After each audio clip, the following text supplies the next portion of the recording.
Stevie and Dr. Scott, welcome to the Disagreement. I am thrilled to have both of you here today. Thank you so much. I want to start with Stevie, who has become the great sort of internet's great Oz debunker. I would love to get a sense of what motivated you to sort of come out of nowhere. I don't think you had a big internet footprint and become like a viral Oz sleuth. Like, how did that happen? Can you just create a little context? My mind right now is going to the strangest place. You know, Heath Ledger played the Joker, the recent. Of course. Past. And you know, Heath Ledger R.I.P. came into Hollywood. Do you know the movie that put him on the map? Give me 10 Things I Hate About You. Yes, exactly. Yeah, 10 Things I Hate About You. And what he was concerned about at that point, because that film did very well, is that he was going to get cast as this like teen heartthrob sort of a character. And that is not what he wanted. He was a character actor, you know, and clearly he knew who he was, because like what a phenomenal performance he did in the Joker. That's what's going through my mind as you're talking about me as this like Oz debunker. And I'm like, you know, there's so many comments in the video where people are like, hey, you got to do Darren Brown next, or you got to do like this magician here next. I'll probably never do another video sort of like on this particular topic. But in terms of what motivated me to do this, it was probably the comment section on the videos of Oz performances. When I would read the comments of people genuinely demonstrating that they sincerely believed that Oz had some kind of genuine insight into body language or to nonverbal cues. When I saw that they genuinely believed that, it disturbed me. It disturbed me because I'm someone who I feel very connected to my fellow human beings, and I don't like it when people believe things that aren't true. And that to me is very different to, you know, the suspension of disbelief that you might get when you're watching a magician pull a rabbit out of a hat, for example. There were comments where people were even saying, man, no one has uploaded anything even sort of exposing this guy or explaining how he's able to do this. That's just even more proof that what he's doing is totally legit.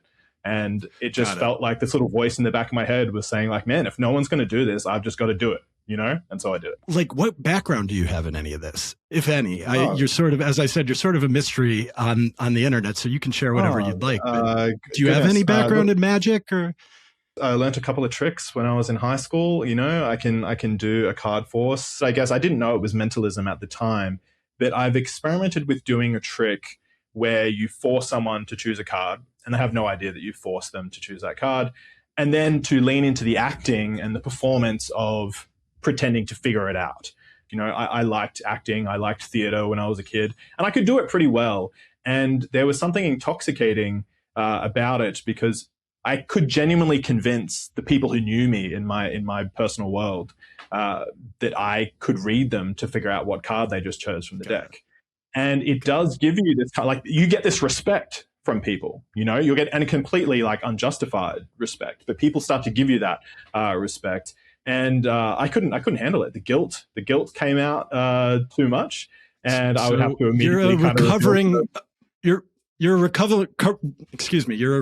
recovering mentalist, and then Dr. Scott, you are a practicing mentalist. So give us how you came to magic and mentalism. I'm a cognitive scientist by training. I have a PhD in cognitive psychology. I've always been fascinated with exceptional ability and, you know, like giftedness, like gifted education programs, and genius and intelligence. I've been trying to redefine intelligence, and I've written books on that topic. So I come from that background. My introduction into the world of mentalism was with Darren Brown in 2009 when I was teaching my cognitive psychology course at NYU.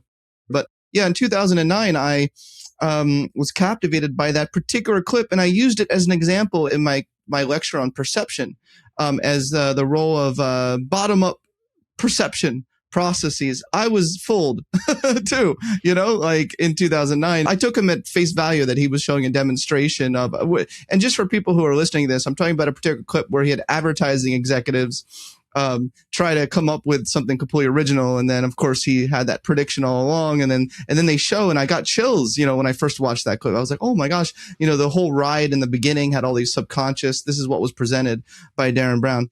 So I've been in love with mentalism ever since 2009. But it was only the past 5 years or so I saw a show by Jerry McCambridge in Vegas, and it's something just came over to me. And this is what's interesting, because I think there's different paths one can take with this. I feel like I get Stevie, like I get him where he's coming from, and I appreciate his intelligence, his critical thinking skills. I had the same reaction, but I went in a different direction. And I think it'll be interesting to discuss the different directions one can go in when you've had that reaction. When you're a nerd, I think we're both, probably self-acclaimed nerds. I think he said it in his video once. He's like, oh, I'm a nerd. So it's fair to call him that. And the nerd in me, I was like, well, it's time. It's time for me to go down this rabbit hole once and for all and find out what in the world are they doing? Like, is this real mind reading? Like, if it is real, I need to figure this out. So I've been down this rabbit hole, obsession, which has led me to fall in love with the art of mentalism and get deep into the community. And the more I've gone down that rabbit hole and I've realized the effect you can have on people with mentalism emotionally, maybe even try to change their lives. There's an interview in Big Think where I talk about my vision for mentalism to combine positive psychology and use it to inspire people, and using the real psychology that I've studied, infuse that in a way. So in a way, use mentalism a way to illustrate my real studies. So I went down that rabbit hole, but it didn't cause me to become motivated to expose them. And I think we should talk about the ethics of what Stevie's doing. Stevie's talking about the ethics of what mentalists are doing, but I think we really need to have a conversation about the ethics of what he's doing. Yes. So it led me down a different path where I really respect and guard the secrets, because I know that it's a really complex art form that is a beautiful art form. There's a lot of interesting stuff here. So Stevie, if you had to break down your ethical critique of what Oz is doing, let's keep it focused on Oz, because he's now famous enough where people know him and what we're talking about, because we'll start there and then we can work our way to the ethics of exposure and other things as well. But I want to make sure we crisp that up. I suppose it kind of bifurcates into two main categories, I think. And the one is, like, if you've watched the full 5-hour video, which you said that you have, Scott, then you would have seen that I do a little sort of very quick layman legal analysis in terms of fraud. Specifically in relation to the fact that he is selling a book. And that comes down to the fact that he is representing skills that he does not have, which I think is part and parcel of what mentalism is, although I don't know how deep into mentalism we're going to go. I know that there are some aspects of mentalism that don't involve any deception, for example, and it really is sort of what it appears to be, although that's a very different thing to what Oz is doing. But then using that to then justify essentially some kind of marketing scheme for his book, where he's using even, I think, rather pernicious kind of qualifiers like, I'm not a psychic, I can't read minds, only to just butter people up into the lie that he is, this master of, body language or nonverbal cues, which he isn't that either. The bait and switch marketing tactics, of, really creating the impression that if you buy this book, you're going to learn about the skills that are, the core of what he does in terms of reading people, and then, switching that out with, but I'm not going to teach you how to guess people's card or, their first crush or anything like that. I'm going to teach you how to use mentalist skills in the real world. I think that's just, I just finished my law degree, so I'm halfway through my diploma before I'll be admitted to the US. But for me, that's a misrepresentation. I just want to crisp up how we're defining mentalism. And I took my son to see an Oz performance a month ago here in Boston. It's the stuff that truly moves the needle for him, and as a complicated, I guess, fan of his, like, it's the pick a random person in the Medford Chevalier Theater and guess who that person's high school crush is.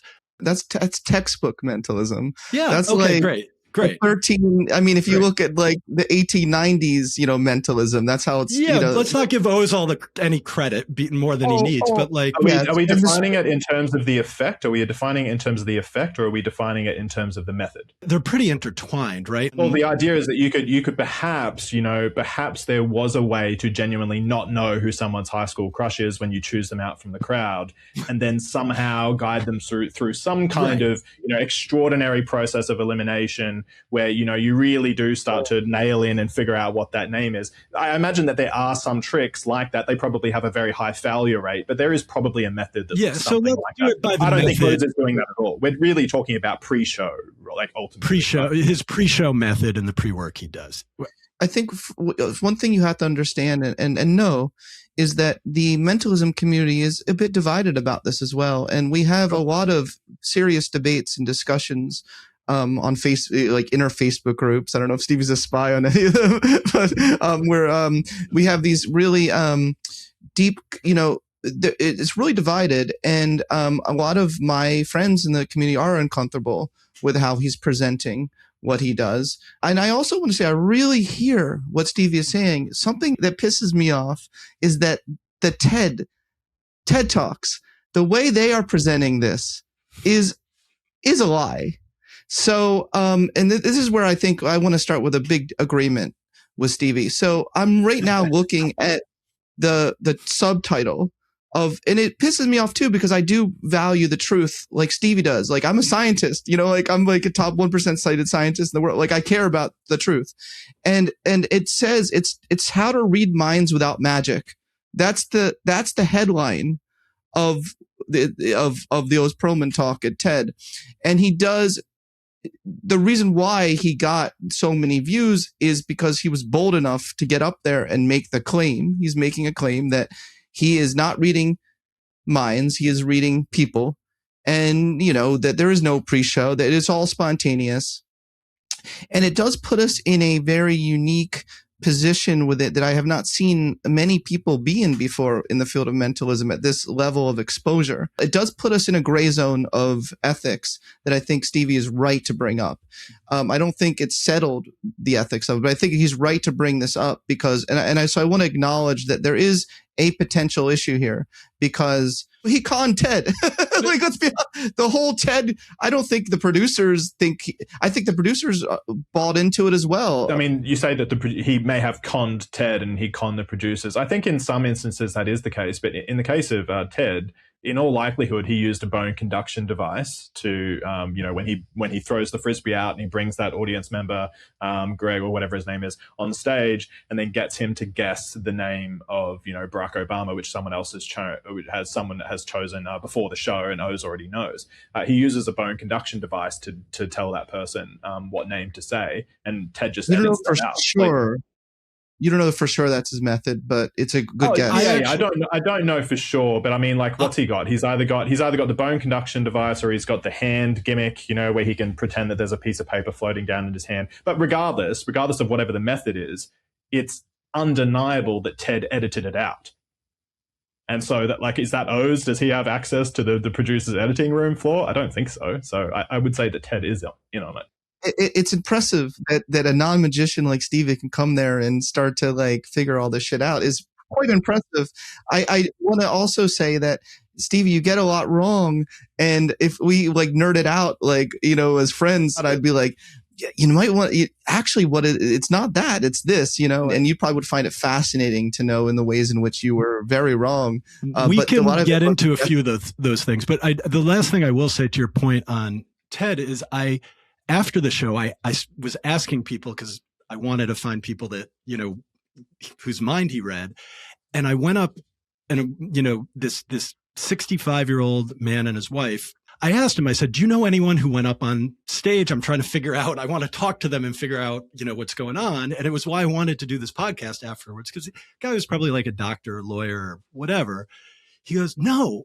He reads people. I saw it on TED. He has a TED talk. Like, it's legit. He reads their body language. So I'm just affirming your point, Dr. Scott, that like the work that TED talk has done for his pocketbook and his fame and his credibility it's remarkable. But there's something you have to understand, which is that this is meant, like, deception is the name of the game. Like, didn't choose to go after psychics. So, like, for instance, the whole Amazing Randy tradition or the Banachek tradition, Stevie's not in that tradition. Stevie's a new breed of skepticism, which I think is probably the world needs, because I don't think the world has seen mentalism on such a large scale of exposure. Maybe Darren Brown is an exception with the TV, but Darren Brown got a lot of shit when he first started out for lying about his methods in the same way. I want to get to Stevie's second critique. Why is it not just magic and we should all be chill about the deception?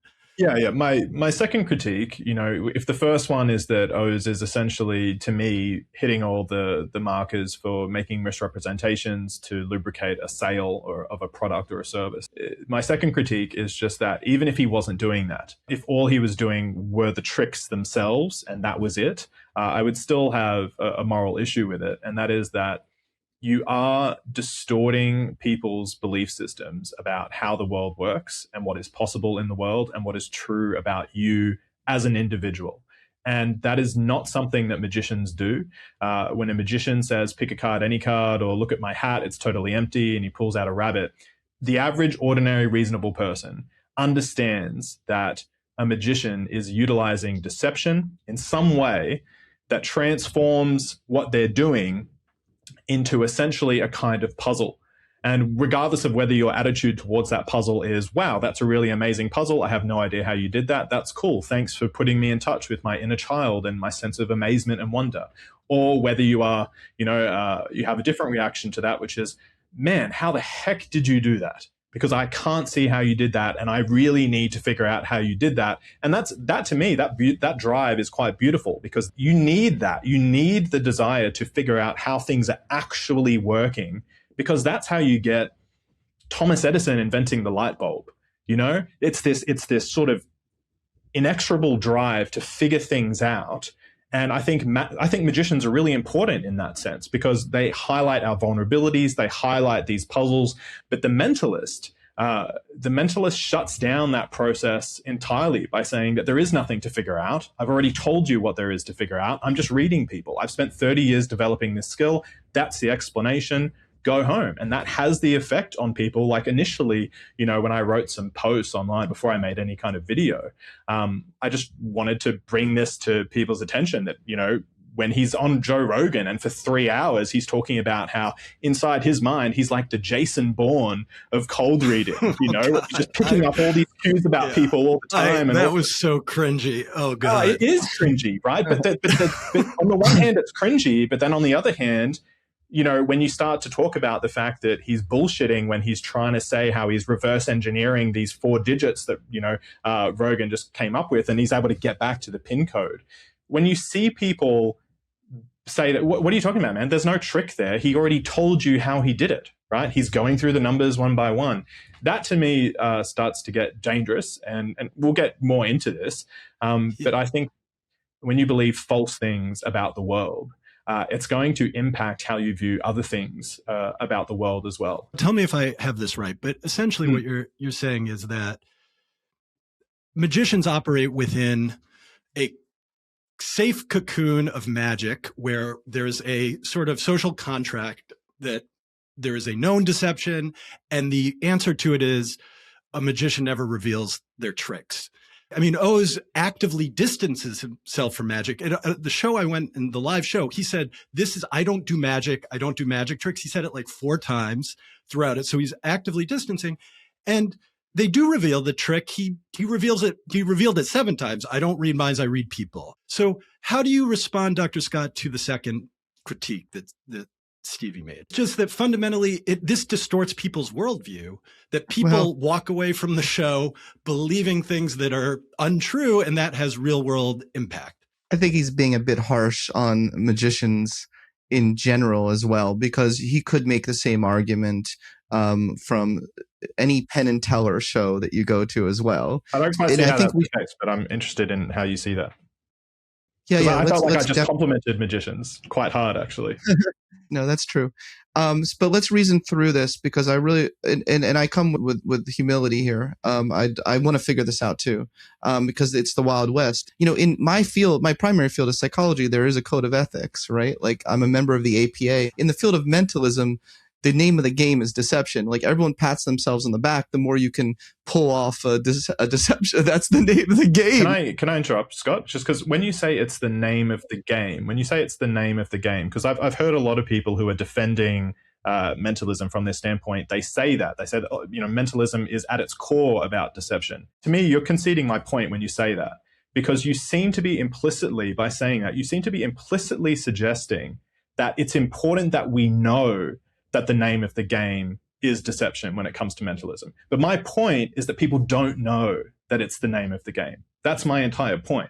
My point is that when you say mentalism to people, they don't think deception, magic tricks, sleight of hand, pre-show. They don't think dual reality. They don't think anything like that. But they do think that with magicians. They don't think that with mentalism. So I'm not sure how it's a very strong rebuttal for you to come in and say, dude, it's the name of the game. Mentalism, it's all about misdirection. People don't know that. That's the point. They know that about magicians. They don't know that about mentalists. Well, hold on. You don't think that when people go to a mentalism show that they're aware that they're going to see entertainment versus going to see a psychic reading? Your argument in a way is that mentalists are leading on people in the same way that psychics are leading them on. Is that, would you say that is the case? Is that how you feel about the situation? In the same way? You mean in the sense that they're trying to genuinely convince them of something that isn't true? Yeah. I mean, magicians do that. By the way, I want to say I do see mentalism as a form of magic. So whereas you have sleight of hand with magic, I just see mentalism as sleight of mind, or, like you're in a way you're manipulating information as opposed to manipulating cards or physical props. I think that's important that we clear up this disagreement, Scott, because a magician can use the exact same methods that a mentalist uses. He can use the exact same props, the exact same pre-show dual reality. And if he says that instead of looking at your eye saccades or, your nonverbal tics, that instead he's just grabbing it out of the ether, that there's this system within which all minds are connected, and he is bringing it out of the ether, and he's able to, Julia is the name of your first crush. If he's doing that, then I think that directly communicates to the social contract that we already have set up where, okay, he's clearly using stuff that's lubricating the trick. This is in the same basket as, look at my totally normal hat and examine how it's completely empty, and then pulls a rabbit out of it. That's not what's going on in mentalism. I know from the standpoint of professionals who practice mentalism, you guys can routinely say it's a subset of magic. But that defense only works is if the general population knows that that's what it is, but they don't. I hear you. So when you're doing a card trick and you guess someone's card, you think people immediately are like, okay, well, he must have had some trick there where he manipulated the cards and he didn't read my mind about that card. But when you're doing mentalism, people think in their head, well, this is a whole other, this guy is like superhuman. Mentalism 101, when you read these books, they teach you how to start off by creating your character. And the whole point when you create your character is because it's entertainment, you're creating, what are your superpowers? That's one of the first questions you try to figure out. And you find that unethical? I might need Alex's help here. I actually can't quite understand your distinction between like the card trick, because you're suggesting that there is this. I can just say this. One of the people closest to me in my life who I hold in the highest esteem in terms of their skepticism or whatever, when I was working through how the Oz tricks. And let me just tell you exactly how I was working through them, because I had them on Instagram, and I had Howard Stern, a dying woman whispered one word to Howard Stern. Howard said on air that he'd never told anyone. And then Oz looks at Howard Stern for 7 seconds and comes up with the word. Now, not knowing about pre-work or some of the other techniques, the only thing I could come up with was supernatural, which is not my thing, didn't really think that. Some sort of Truman Show where everyone was in on it, or Howard was in on it, and that was the second. Or that he was able to somehow get to the word was curly via 7 seconds of physiological movements. And so this skeptical person in my life said, no, you don't understand. People can use subliminal messages or implant ideas or read people. And just like the 60-year-old lawyer after the show, I mean, people truly, truly see mentalism as a use of psychological conditioning and psychological reading. They bracket it very different than magic. I mean, they look at it as something totally different. Here's the difference. Most mentalists do their thing and they just let it a mystery, their method. They leave it a mystery. Banachek, who is famous for being a huge skeptic, he is famous for fooling and showing how you can fool real psychologists. Oz is interesting because he is making this specific, he's saying that is his method, which you guys are saying is a lie. Yeah. Most mentalists. So you don't do that, Scott? You don't when you're doing a mentalism, like, I'm sorry, I haven't seen you perform, but I'm just like, as far as I'm aware, like every mentalist that I've seen utilizes the false explanation. You don't tell people that you're analyzing how their eyes are moving or how they're, pronouncing different words or anything like that. You're not giving false explanations when you do your tricks. I suppose that the whole presentation is suggesting that that's the method, but I don't say. Are you saying you don't say the words though? Like when you're saying, "Hey, I want you to count the numbers 0, 1, 2, 3, 4, 5." Oh, you stammered a little on 4. Is it 4? Are you thinking of number 4? Is that the kind of patter? Have you ever used that kind of patter before? Oh yes, I have because that's then you're doing the same thing that Oz is doing. That's the art form of mentalism. But that's what we're talking about. Yes. Well, but Oz does make the specific claim. A lot of people will mentalists will do it. Well, mad magicians do. What does it mean to be an honest magician, Stevie? I've been dying to ask you that question. What would an honest mentalist look like? I mean, it looks like you're trying to eradicate the whole art form of mentalism. They would call themselves, an honest magician would call themselves a magician and wouldn't seek to distance themselves from that, because that title, that professional framework of magician, is the disclosure that you are being deceived.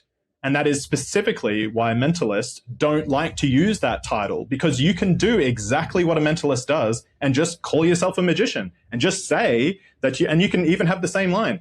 I'm using magic tricks to pretend that I have psychic abilities, right? But that's not what mentalists do. Mentalists distance themselves from magic tricks. They distance themselves from magic tricks by inventing a new profession, mentalism, which is no different to an ordinary magician. It's using the exact same methods, the exact same skill set.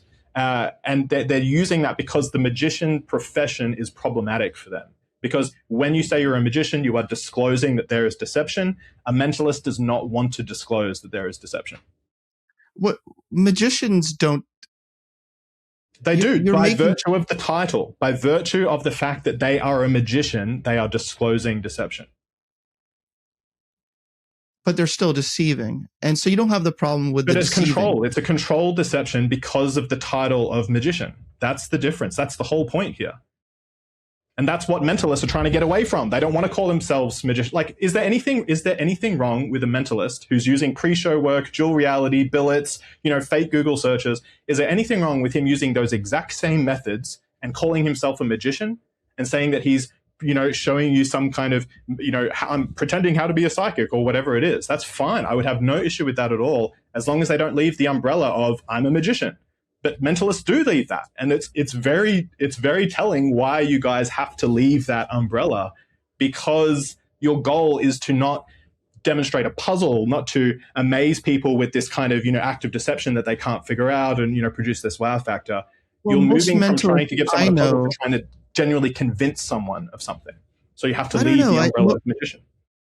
Well, maybe we're seeing different things. Most mentalists I know state quite clearly, I do not really read minds, and will be very. That's what makes mentalism different from psychics. Well, Dr. Scott, let's really break this down. It's Oz says I don't read minds. He says I read people, right? And so the act of mentalism, I think at one point Stevie used word misinformation, but the misinformation comes out in the reading, the fact that I can look at you, and this is the O's. I'm using O's, not no one beyond that. But what this very smart skeptic, close person, family member of mine said, I can look at you, I can read your physiology, and then I can get at your high school girlfriend. That is misinformation that now millions of people in the world are operating under to some extent. I don't want to be confrontational. I want to work this through like we're doing. Sorry, if I have a weakness, it may be that I am coming across as more confrontational than I am. For me, this is just about the ideas. I have no idea who you are, Scott. Like, I'm sure we'd get along. Oh, in real life. I know for sure. And I want this to be more of like a Socratic method, So let me try the Socratic method then for a second, Dr. Scott. I think the thing that we're getting hung up on a little is like, what is the difference between mentalism and magic? And then, is there a difference? If so, what is it? And then, what are the ethical implications? I have watched many of the amazing Dr. Scott's videos. I've watched many videos by Lior and Darren and many of the sort of people in the mentalist community. I do think, Scott, that from what I have seen, most of the mentalists that I am seeing are actively using what you referred to, and we can bring this term in now, a metadeception, which, Stevie, tell me if I use it right, but it is that the trick doesn't stay at the show, that it actually extends into one's life after you leave the show. So for me, for my friend, that's what the impact of Oz was. For you with Darren Brown, there was a meta deception that actually impacted your NYU class in a way that was untruthful, right? And so I think the question to some extent is, in magic, that's what I think the claim Stevie is making, when it's a magician and the context is a magic show and the general approach is a magician never reveals their tricks, that the deception is all part there and it stays there. Whereas most of the mentalists that I have seen, I do think there is this sense that the deception extends beyond, because they tell you what the trick is. The trick is that they read people, they read you, they implant subliminal messages like Darren Brown, they put conditions in place, and then the deception proliferates into the world and into our culture. Here's what I'll say, into various conspiracy theories. We're obsessed with conspiracy theories about mind control. If Oz has had an impact where millions of people think that you can control one's mind by just looking at their face for 7 seconds, that's real impact in my mind. Yes.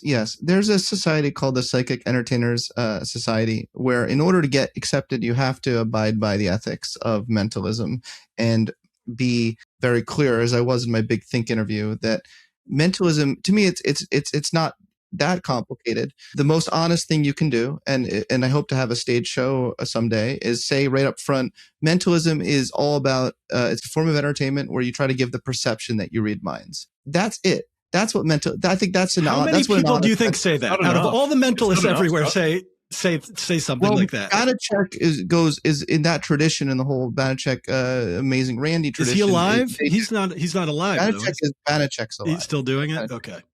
Yeah. It's not enough, in my view. It's not enough to say. Let me hear your argument. You're not reading minds. Give me your argument, because that's the difference between those who claim to be psychics and those who are mentalists. In my view, that's the difference between the two. Yeah.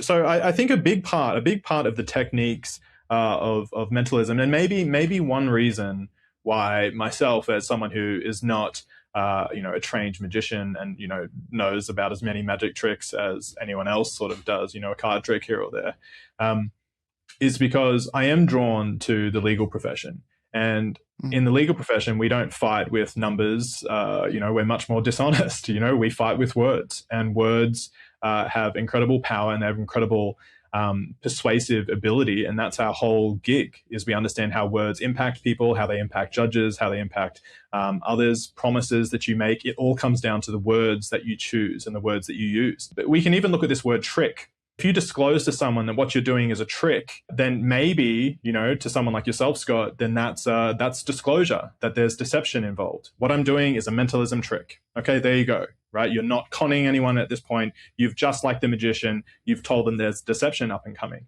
And yet, I've got my dog lying down here behind me. If I want, I can tell him to pop and he'll get up on his back legs and he'll stay there until I give him a treat. And what do we call that? Well, we call that a trick.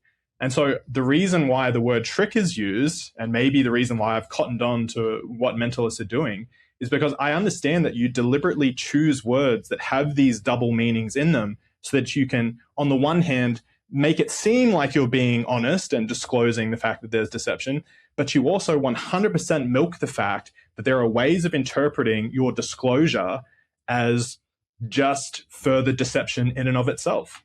And so you can say, I don't read minds. And my disclosure is mentalism as an art form is all about, making it seem like we can read minds when you really can't. It can come down to what do you think it means to say that you can read someone's mind? And that again, there is a double interpretation there. On the one hand, people see I can't read minds as what? I don't have telepathic powers.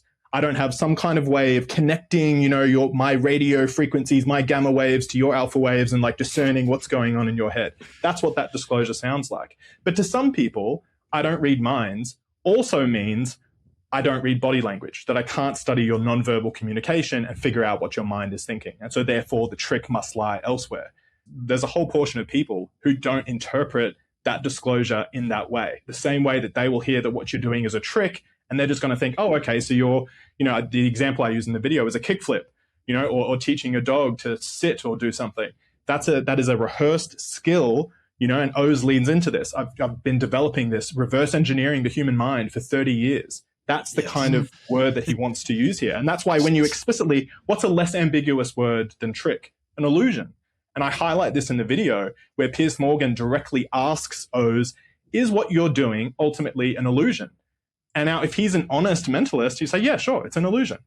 But he doesn't. He says, oh no, illusion can mean different things to different people. Right. and then goes into, but are you saying that, I'm getting it out of the ether, or there's some kind of psychic powers that I'm using? No, it's all 100% scientifically verifiable methods. And that again, there's more dual reality in that. 100% scientifically verifiable methods, like sending someone to a fake Google search, is that a 100% scientifically verifiable method? Yes, it is. I guess it is, isn't it? Right? It is in a sense. Is that how people are interpreting that? No, they're thinking 100% scientifically verifiable is I'm looking at how your eyebrows are twitching. So it's this equivocation that's the problem, and it's deliberate. Like you can't play stupid, Scott. You know that's what you're doing. Hold on, I'm not playing stupid. I think that you're a little too arrogant about what you think is going on with mentalism, and you need a little more humility about specifically the methods that mentalists use.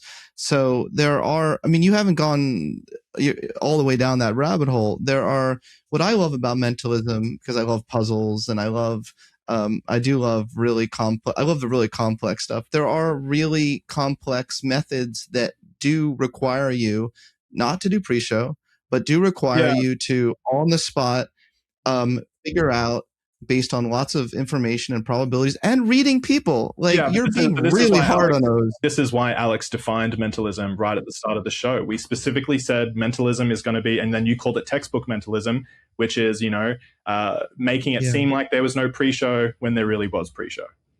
That's the kind of stuff we're talking about. So I fully said from the beginning, I said that I understand that there are forms of mentalism that don't involve any deception. I was very open about that. But that's not what brings the butts to the seats. The stuff that really slaps is the stuff that requires that pre-show work. Stuff. Some mentalism does involve reading people, though.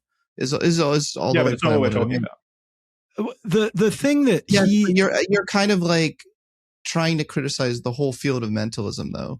I'm trying to figure out the ethics of you exposing like some of the methods that you did in your video and potentially putting out of business professional mentalists. I know you have no qualms about that, but there are a lot of mentalists that are quite upset. Okay, so you have zero qualms about that, but there are a bunch of mentalists who are quite upset that you have done that, and that is literally their livelihood.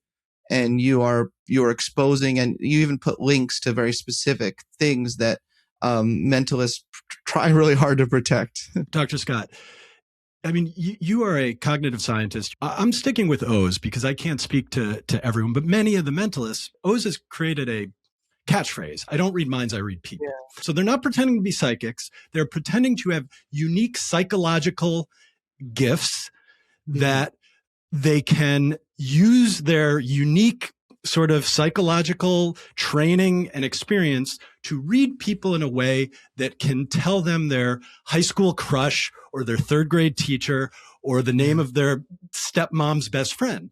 Now, you're a psychologist.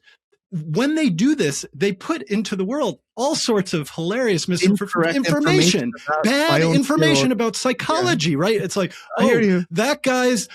that guy's definitely a dude because his curly Q looks a little different than that curly Q over there. And that person has red hair. I can tell she has red hair because of the way you wrote your G, the tail on your G. They are actively polluting your field on a scale that is massive. And so it's like, how do you square that? And it totally puts me in a unique position as well in trying to figure out where I stand in all of this, which is why I'm enjoying this conversation, because I'm still figuring out where are my lines. And no, you're right. And I'm glad that you explicitly called that out. It is not true that you can read micro expressions to the level where you can decipher someone's deepest, darkest secrets. And it is important to make that clear. So my motivation for mentalism is I love the feeling of bringing people awe and wonder in their daily life. Like my tagline is not I read minds, I read people. If you see my Instagram bio, it's I like to bring wonder and awe into your life, right? And I see it as a great tool for being able to do that. I don't think Stevie is he's not like the target audience. Like if you're a mentalist and you see Stevie at a party, you're going to avoid Stevie like the plague. He's not why you're there. You don't enjoy what you're doing because of the Stevies in the world. You enjoy what you're doing when you get a reaction from someone that's like, whoa, I just experienced something in my life that has like elevated my consciousness, my experience of the world. And maybe that's what pisses Stevie off. It's at what cost? Right? I have enjoyed a lot of TED Talks. Entertainment. They were based on bad social science. And I spent years thinking the wrong things about the nature of human life and human psychology. To me, that's the question. If the cost is polluting your own field's information ecosystem and making people think like they're colonizing our consciousness, and that you can colonize the consciousness, which feeds into all sorts of conspiracy theories, like that's where I start to get frustrated, because our minds are sacred. No one can enter them. It's the one sacred private space. Have you watched the telepathy I don't tapes? want people. Yeah, I did a podcast on the telepathy tapes. They're total bullshit. And I see mentalism honestly like right in the same family of total bullshit, and making people think that our minds can be colonized in ways that are just not true. It's just, to me, that's the calculus. It's a great conversation, because as I put together a show, I've been trying to figure out how to tell true, accurate information about psychology, and then do like examples or illustrations using mentalism. It's a fine line, you're right. But can you not make the distinction between science and entertainment? I'm not convinced that the arguments you're making towards mentalism you can't also make to magic. I feel like you have a particular bee in your bonnet over Oz, that if you were being honest about, like if you watched any episode of Fool Us, Penn and Teller Fool Us, I mean, the whole premise of the show is everyone's trying to deceive Penn and Teller. But most magic tricks, you can't be honest. You can't be like, I'm going to make your ring vanish, right? You can't be like, just so you know, like, I'm not actually making your ring vanish. I'm using a whatever, et cetera, et cetera, et cetera. No, like that's the whole point of that form of entertainment. So I'm a little bit confused. Yeah. Yeah, sure. So I'm not convinced that I'll be able to convince you, but nevertheless, I do think that I have a sound logical case. And so you bring up Penn and Teller Fool Us. I love watching Penn and Teller Fool Us. I've seen many episodes, and I said at the beginning, I think magicians are important. I think that magic tricks are important. There's an utter compatibility between magic tricks and psychology in terms of the profession, because magic tricks demonstrate to you the vulnerabilities in your assumptions about the world. Right? You think I'm just lifting the top card off this deck because it all, seems, oh, guess what? I can actually lift 2 cards off the top and it looks like I'm lifting 1 card off. And then that little assumption that you've made now allows me to make a card magically go through the whole deck, you know? I think that is beautiful. It's one of my favorite things that I learned as like an 8 or 9-year-old when I discovered that, when someone did a magic trick to me and I go, wow, that's not how the world works. How the heck did he get that to happen? And then you figure it out. And then it becomes a journey of self-knowledge and of self-actualization as you figure out your own vulnerabilities. And then that actually makes you stronger when you go into the world. Because now you understand that there are these pernicious con artists out there. There are people in all walks of life, in many different professions. Literally every single profession will have these kinds of people who will look to exploit your assumptions for the sake of their own personal gain. What you just said helped me create the definitional difference. I think it's all about the goals. I think it's not fair. I'm getting a little angry here about, I want to defend mentalists for a second angry, because come on, let it all out, my friend. That's just indignation. Yes, the disagreement. You're making me mad. You know, like Steve, like Hulk thing. No. The something that I haven't been able to articulate why I've been a little bit bugged is that you're kind of like attributing this motive. The difference, in my view, between science and entertainment is the goal and the motive. But also, I think you're implying here that the goal of mentalists is to like get something, con them, and get something from them in some sort of nefarious way. And that's not the goal of mentalists. That is the goal of con artists. I would disagree, Scott. I think it's a great point that you bring up, but I think it's a little bit more nuanced. And I think that we can be misled into thinking that con artists are just there to get your grandmother's, last $10,000, or they're there to steal your car, or they're there to sell you a crappy car, that's worth 10% of what you're actually paying for it. We can understand that as a typical con artistry, and I think people are prepared for that. But there's also con artistry in entertainment, because, when you do something that's entertaining, and this is going to lean into the definition of what entertainment is, when you're doing something that's entertaining, ultimately what you're doing is you are demonstrating that you can hold people's interest. That whatever it is you're doing, whether you're making a TV show, whether you're doing a magic trick, whether you're doing a mentalism performance, whether you're a gladiator cutting off other people's heads, whatever it is, you are able to hold people's interest for a certain amount of time. And that is a valuable product. That can be translated into dollars if you want it to. It absolutely can. And so even if you're a mentalist who is just there to make people amazed, and you give those false explanations, it is undeniable that what is happening there is that people are going to then perceive you as the mentalist as having skills that you don't actually have. And so they are then going to attribute to That's you. What magicians do. That's what magicians do.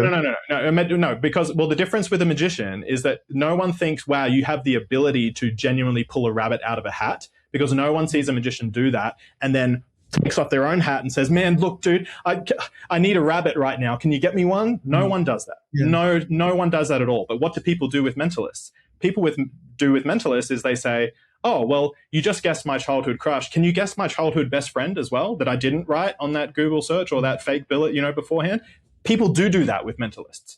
People do that. People do, have instances where I showed an example in the 5-hour video where they've written 3 numbers in an envelope ahead of time, and gone to do that. And the reason they do that is because you're not a magician anymore who is essentially being upfront with the fact that there is deception involved. You're letting go of that. You're saying, no, there's no deception here. And so you're making a truth claim about reality, and that's different. Yeah. Even if you're not asking them to give you any money, even if you're not tricking them into buying your book about using mentalism skills in the real world. Yeah, that's New York Times bestseller. Yeah. You are still harvesting respect. You're still harvesting status, and it's status that people would not otherwise give you if you were upfront about the fact that there was deception in what you're doing. Okay, so what are you? Are you like the activist against mentalism? Like, are you like what are you? Because you're a new breed of something, because I am very familiar with the whole tradition of like the amazing Rand, people who take on people who claim real psychic abilities. I've not seen anyone with such vehemence against this form of entertainment, How is what you're doing? How is what a mentalist is doing different to what a psychic is doing? Well, I said that 500 times. I mean, mentalists make it clear that mentalism, if you look up what is the definition of mentalism on the internet, it's we try to make it seem like we're reading minds so that we delight an audience, create an emotional, it's the same goals of magic. We keep coming back to this. So why don't we really try to just hone in on this so we don't have to keep coming back to it? Do you accept that when a mentalist says, I don't read minds, that what they are doing to a certain segment of the population is disclosing that they do not have telepathic powers, and that instead they study people's body language and nonverbal cues to create the impression that they have telepathic powers? Great. Let's start there. I agree with Stevie's framing from watching dozens of hours of lots of mentalists. Yeah. So a lot of mentalists do attempt to give off that impression. Yes. That is correct. And it's interesting because every form of entertainment, I see it as like you're going into like a game with someone where everyone is playing the role that you're refusing to play. And that's fine. You can make that choice. But when you go to see a magic show, everyone's kind of making this sort of implicit contract that we're here to like just play together and suspend belief for an hour in the service of creating awe and wonder and having a real if we can reduce it down, fun experience. If we can reduce it down to a factual claim, it would seem then that you're saying that we live in a world where everyone understands that mentalism is ultimately built on deception. And you're saying that I live in a world where, well, the same world that you live in, except I'm this kind of lone, Stevie breed of person who's just kind of autistically obsessed with the fact that, there's deception, and really I should have the exact same issues with magicians and psychics and all these other people that use deception. I think that's probably the factual difference, because what I see in my world is millions upon millions of people who do not understand that mentalism involves deception. That's what I see in my world. No, I know. And that I do, and that bothers you, but that fact bothers you. Yeah. And it bothers but what's interesting to me is that it doesn't bother you, but if someone represents themselves as a psychic, then presumably that would bother you. But to me, what's the difference? The psychic convinces you that they have I think the mentalist convinces you that they have much worse than a psychic. What mentalist is much argument. Why do you think that? Oh, I think it's much worse because I think when I talked to that tortoiseshell doctor after the Oz show, he was 100% convinced. This is a guy who I'm sure has an incredible pedigree and LinkedIn profile that Oz was able to tell who that random guy's high school crush was by 7 seconds of reading his body language. That is now a belief that man has, and hundreds of thousands of other people have, people in his family that he tells it about, which I think is now in the world. It percolates, and it is implicated in all sorts of beliefs that people have in conspiracy theories about mind control, about Bill Gates microchips, whereas psychic is a fringe thing. It's actually, it's like people believing that I can read exactly what you're thinking, not as a psychic, but as some conspiratorial, billionaire from Epstein Island or whatever. That actually matters. What people's beliefs in the world are matter.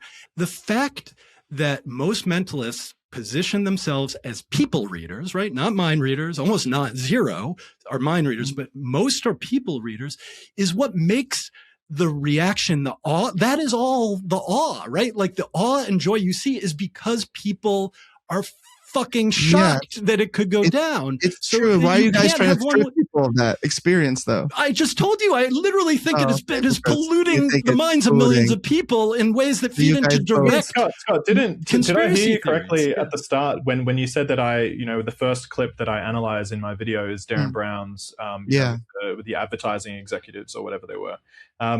Did you not see that, and then you were fooled by it in a way that you would not be fooled by a magic trick? And I think, by the way, a useful word to use here is that, like on Penn and Teller Fool Us, what's actually occurring is that no one is trying to genuinely deceive Penn and Teller into thinking that they have magical powers. No single person does that. What the game actually is a magician is coming on the show trying to show a puzzle that Penn and Teller cannot figure out. That's actually the game.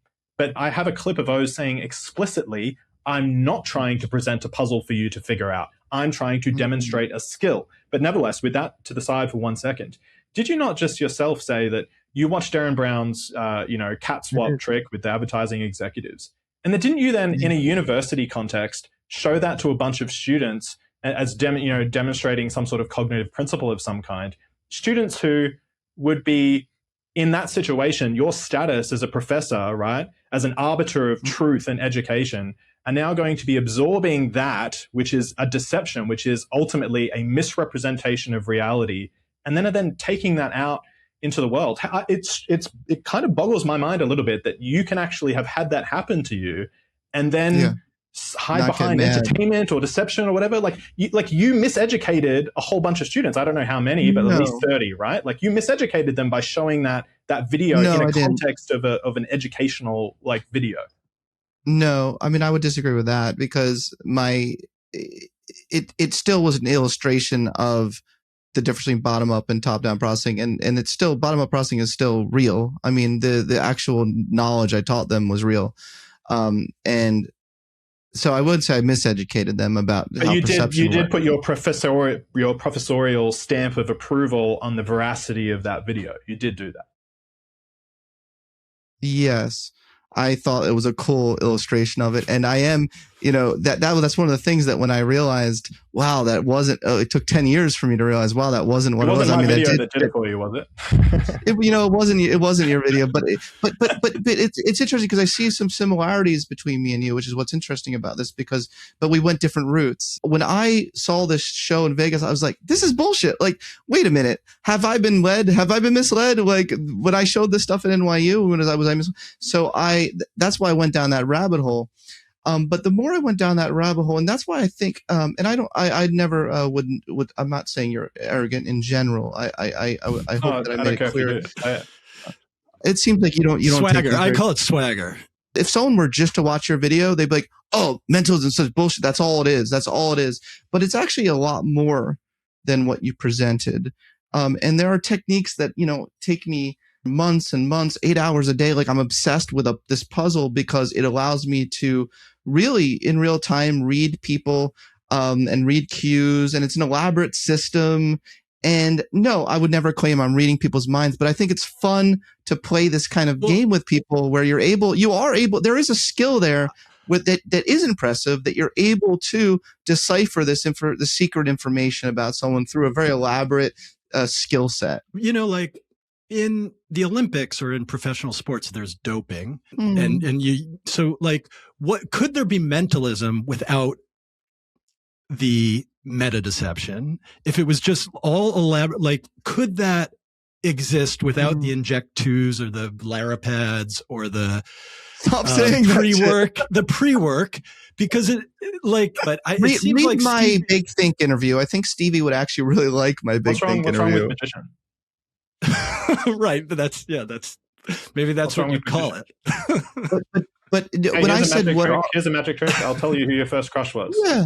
What's wrong with that? Okay, that's fair. Oh, cool. Okay, well that was the clearest sort of understanding I have now of who you are. Yeah. So when I said who are you, and I joked like, are you an activist again? I just want to know what is your end goal here? Like, is your end point that we really should eradicate the field of mentalism? But you just made it clear. I think the clearest you've made it. I want to put it back in the deception box and out of the metadeception box. Okay. It needs to be put back on the stage. It's currently off the stage. It's indistinguishable from con artistry.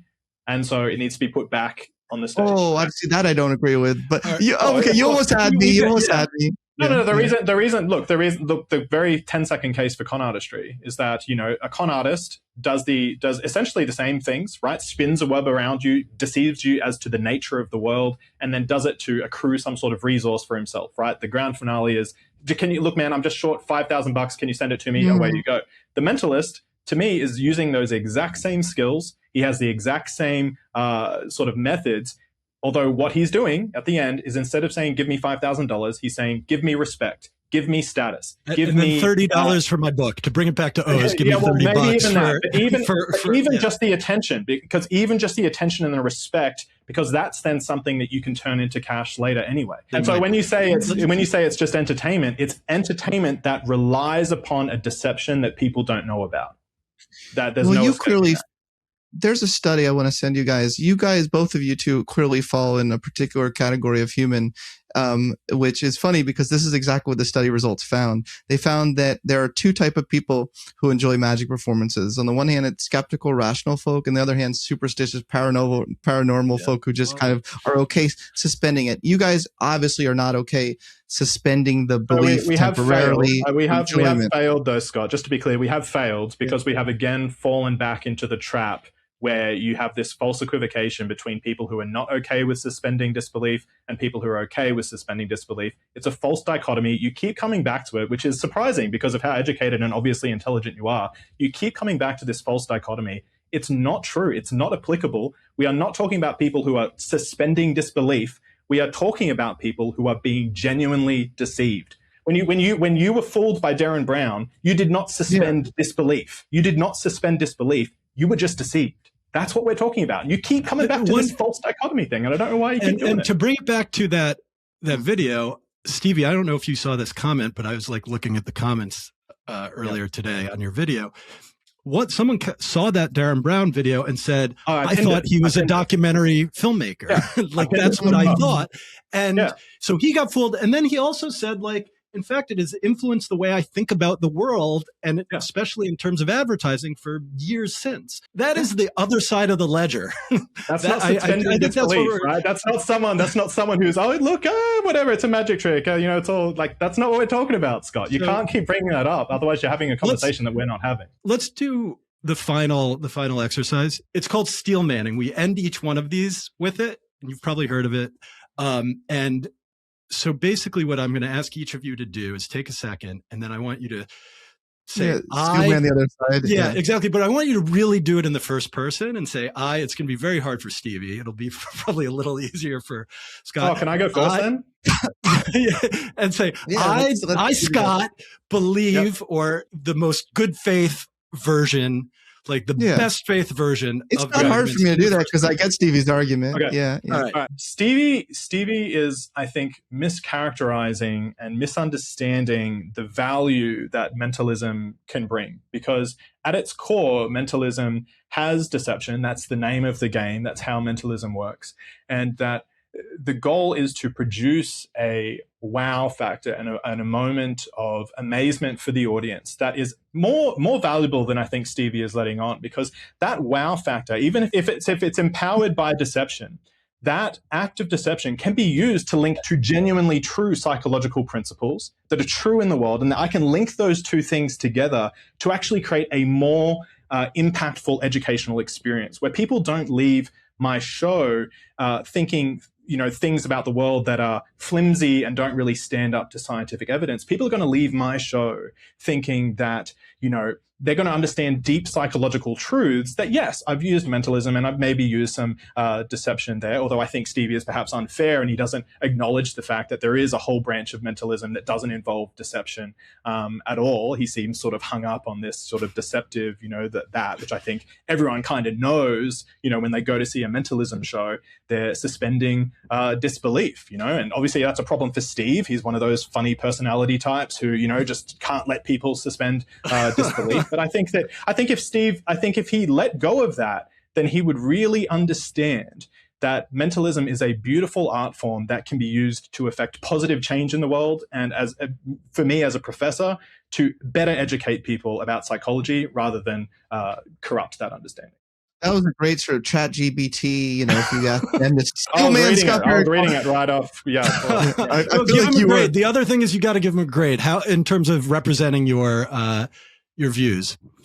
And well, that was excellent. And also I do have the capacity to hold in my head two competing things. And I do completely, so I'll do Stevie's. I get where Stevie's come from actually. So, these slimy mentalists is real bullshit. It is real bullshit. I really value truth. And when people make truth statements they're fine in leading people on in thinking that these things are true when they clearly are not, I have a problem with that, and I don't see this ridiculous distinction between, that's just entertainment, because it still has the same consequence of propagating bullshit. And I am very pedantic about hating bullshit. I'm allergic to bullshit. It's something that really bothers me. And I also think that there's a real problem when you are using this stuff to sell books, to blatantly lie and lead people on. A lot of this has to do with leading people on to think that, well, if you read my book, you're going to learn these secrets of the mentalists. And then you read my book, you realize that's not what it is at all. So that's another lie. That's like another, there's so many layers of bullshit here that caused me to break out in hives. No, that wasn't as eloquent as his steel man. I mean, there was an emotional truth I think you represented. Stevie, give Scott a grade. Look, I'd probably give you a B-, Scott. The reason for that, the core thing that I think that you didn't characterize there is that you made me out to be someone who is maybe hyper vigilant in terms of like having this kind of super sensitive bullshit detector. The thing that you missed that I would have given you an A grade for, but I think that if you said this, then I think you would actually leave your side and come to mine, to be honest. Here we go. Is that my problem is not with bullshit. My problem is with many people believing bullshit. And that is what mentalism is doing. Is there a segment of people who believe the psychic charlatans? Yes, but it's a small percentage and I don't really care. But the percentage of people who are actually being genuinely deceived by mentalism is much higher. And so that's where my concern, that's where my bullshit detector activates, if you will. Yeah, I hear you. It'll be really interesting for us to have this conversation again in like a year or 2 years from now and see how my own thinking has evolved and maybe even see how Stevie's thinking has evolved in this topic. I love it. Because I think this is a real, he's touched on a lot of things that I don't think a lot of people have openly discussed. I would love to. Yeah, I would love to make it happen. So I'll stay in touch with both of you and let's do it in 2027. Huge thank you to Stevie and Dr. Scott for having a fun and highly productive disagreement.